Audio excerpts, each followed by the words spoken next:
Alright, we're going to do it now. We're going to show you how to draw some simple faces. Now these faces won't be in detail like all the ones you see already on Facebook. They've taken time, I mean days and weeks, and a lot of times when I do a really important drawing, I either use a magnifying lens and get down to the nitty-gritty of it, or I put on a pair of reading glasses because I want to get down to the bare millimeter, and maybe I use a finer point pencil or something, you know, like a 0.5 or 0.7. But we're going to do it now. We're just going to show you how to do some basic faces. Now once you get the idea on how to do these faces, then you can, when you start doing details, you got the general idea. Now what we're going to look at too is when you draw a face, it's like drawing anything else. You can draw. Let's start on something simple here. Start on something simple first, and give you an idea what face is going. What kind of face. So almost you use some scratch here. First thing we got to realize is we want to start with a basic circle. Now as you see, I'm just kind of sketching it out. This is how we're going to learn how. Okay, if you got the basic idea of how to draw a face, we're going to draw just a round circle. It doesn't have to be perfect. It could be a flattened ball. Okay. Now when I show people how to draw balls or circles, okay, we got to think about the light source. Where's the light source coming? Let's say the light source can be coming from here. Then you can't see the shadows too much. So we're going to have it coming from one direction or the other. And this is where realistically you'll have your details in, is because if we had no light at all, if you had no light at all, it'd be like that. Okay? You can't see anything. If we have too much light, it look like that. Okay? Real bright, and you can't see no shading and nothing. So really, and I got the camera to come back again. So we understand, too little light, it's black. Or no light at all, it's total black. So you need light to cast shadows. And that's really the biggest thing that you're capturing when you're working with pencil. And I always tell my students, you don't draw the highlights, you draw the shadows, because your paper's already white. So we're just going to draw in the shadows.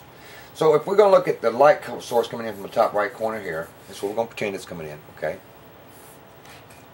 Then everything on this side of here will be lighter. So if we're going to, I'm just assert, you know, this is just a sketch. I'm going to put my light source right there. So everything down this way is going to be darker. So I can kind of, now I want to work with a circle here. I'm working with my arm. Now when we're in high school and college, especially college, you learn how to draw with your arm. And this is the biggest reason why I draw bigger. This is a standard 9x12, so this is kind of small for me. But everything from this light source on is going to get a little bit darker as it goes over. And I'm just going to go in circles now to kind of give you the idea that, hey, the farther I'm going, the darker it's going to be. Now, if you notice by going in circles too, I'm giving it more of the indication that it's a circular object anyway. Okay? You see, I'm just going now, as I go down further, I'm just going to rock my boat. This is how you draw with your arm. This is how a real artist draw. Draw with the arm. And it's just a sketch. That's all this is. This ain't supposed to be detail. I want to give motion. We can see the motion going. And one thing about rounded objects, I can go this way, or I can go this other way too. So we got to go in there. That's where my light source is at. Now if I go this way, go up and down this way. I'm kind of see. I'm going up this way. I'm going back around. And you notice the bottom part of here is getting darker. And I'm going round and round, pulling it within there. Now this basic concept right here, it's basic, it's very basic. But this will give you an idea on how to draw faces, or drawing anything, is learning where the shadows fall. How does the shadows work? We have a light source here. That means also on the opposite side, it's what we call a direct light. Whatever's shining directly on it. Because we have direct light on the opposite side, we have the direct shadows. That's the darkest shadows. Okay? That's where the object, as a shadow, see, if you notice my shadow on the paper, My shadow from my hand is directly behind my hand because my hand is blocking the light, so therefore it's casting a shadow. As I get further away from the object, the second object, my shadow's getting getting blurrier. The closer I get into it, you see the darker it gets. So the direct light here now, the direct shadow is darker. So we're going to have the direct shadow underneath here. Now we can just kind of go real easy with the pencil. Now we also got what they call indirect light or reflective light. The biggest way we can describe a reflective light is what we call the moon. The moon does not have light on its own. It reflects the light from the sun. So we use that analogy. We got direct light, we call it the sun. We got a reflective light, we can call it the moon. And this is just a real quick sketch to give you. Now where the reflective light is at, it's going to be right back here. Right underneath the darkest darks is you're going to have some reflective light.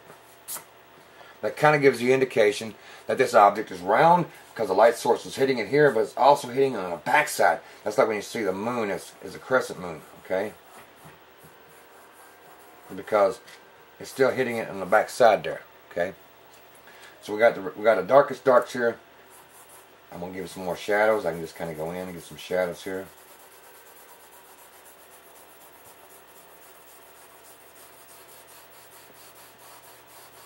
I'm just using a 0.9mm mechanical pencil. That's all I'm doing. Okay. And we can use erasers, but I'm going to show you how really to work without one. And doing this, you can start seeing where your direct light and reflective light is here. Your darkest shadows is going to be underneath here, right underneath the opposite side of the light.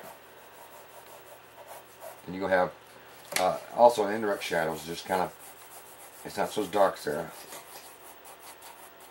And because see, I'm having this rounded object sitting on top of a flat object, I can go straight with my table.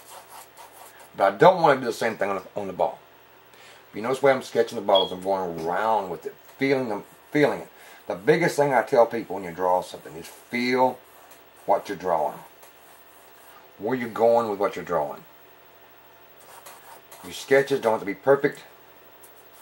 In fact, I want you to try to relax and go with the direction. And I don't look like it's supposed to look. That's okay. We're just practicing. Now, we see how we do the direct light there. Now, the next thing I'm going to try to do